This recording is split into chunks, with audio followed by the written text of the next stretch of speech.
Was Buddha a Buddhist? He was not. He was Hindu. What became known after his death is Buddhism. Same thing with all religions.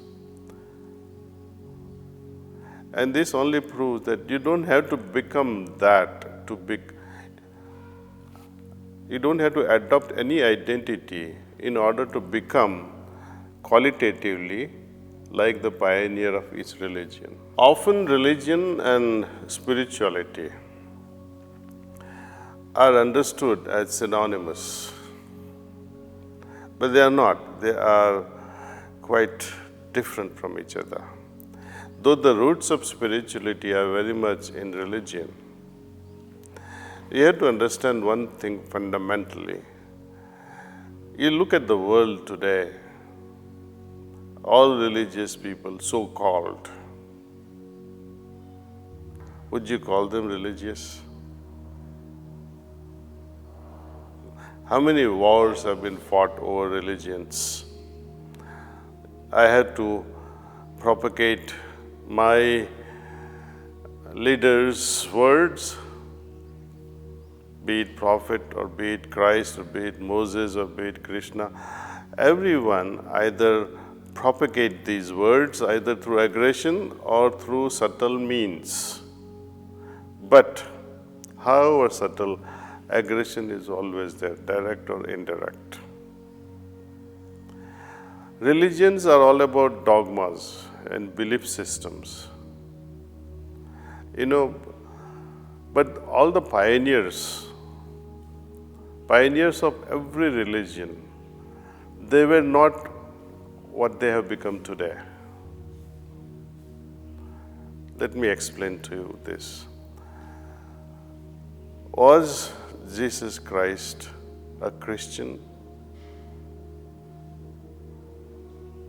What became after his death is Christianity, but he himself was not a Christian. What was about the prophet? Was he a Muslim? What became after him is Islam.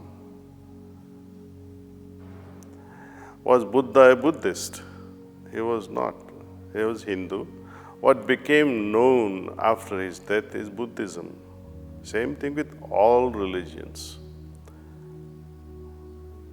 And this only proves that you don't have to become that to be. You don't have to adopt any identity in order to become qualitatively like the pioneer of each religion. This is the problem, and this is why we keep on fighting, because we begin to identify ourselves in a very hypocritical way with the pioneers of the system. And we identify, the moment we identify, we become too arrogant about our identification. And any insult in direct or indirect way of any of my pioneers, you take up arms, forgetting the whole thing that they were all love, they were all compassion manifestations, they were all personalities of such a high caliber that they must be crying together that what has become of our people? Is this why we taught them all these things? They'll cry their hearts out. The methodologies are prescribed, though none of them followed their practices. The practices came much later through the priests and pandits. It became the avenue for fulfillment of the materialistic desires. And religion uses only two instruments to keep their folks in their group. One is temptation, greed, and second is fear. That if you do this, you'll go to heaven. If you don't do this, you'll go to hell. So they must, every religion without an exception they use these two powerful instruments. Okay. All religions are theoretical. There will be slokas, there will be so much of verses in the books which you have to study.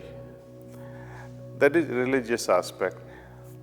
Spirituality, though you may believe in something, you cannot be happy with just a belief or dogma. You have to experience your belief. Now, is spirituality everything? Is it summum bonum? Is it everything greater and beyond religion? I would say no. Just as religion is the kindergarten that gives birth or graduates you into a school of spirituality. Now, if you remain in the school for long, you would wish that you graduate into a college, into university. Now, what is the university that comes after spirituality? Since we say religion is all about beliefs and dogmas, spirituality is all about experience. What is beyond experience? That question always used to baffle me, but I have a good answer now. That I give you a small example. Suppose you go to a very wealthy, 100 times wealthier person than yourself in some private island and yacht and everything, and you stay for 3 months in that island with your friends, and you have such a good time. After 3 months, you come back to where you are now, and you keep wondering, I had a good time there. I wish I was like my friend with the private island. I wish I was as rich. Now, what does this say to us? It only says that experiencing richness is one thing. Experiencing wealth is one thing. But to become wealthy, to become as rich is another thing. To experience divinity is spirituality. But to become that experience, divine myself, is altogether a different matter. Spiritual experiences tell me that I have to become that experience. For example, now and then I feel peace. I experience peace. But what if I can become peace manifested all the time? What if I can become, instead of loving, or instead of having these feelings of experiences of compassion, what if I can become love myself? What if I can become compassion myself as much personified? That is, you are now transcending these fields of religion, you are transcending the fields of spirituality. Now we are in the field of reality. And then what happens later on also, is this state of reality static? No, it is also dynamic, because the whole journey is infinite. Vedas and Upanishads especially, when they talk of the ultimate state, they say neti, neti, neti, means not this, not this, not this. What does that mean, not this? They describe that ultimate state as not this, not this, not this. It's a bit difficult to understand, but when you say, what they are trying to say is only this much, that there is nothing in this world that you can compare with and say, it is this, it is this, it is this.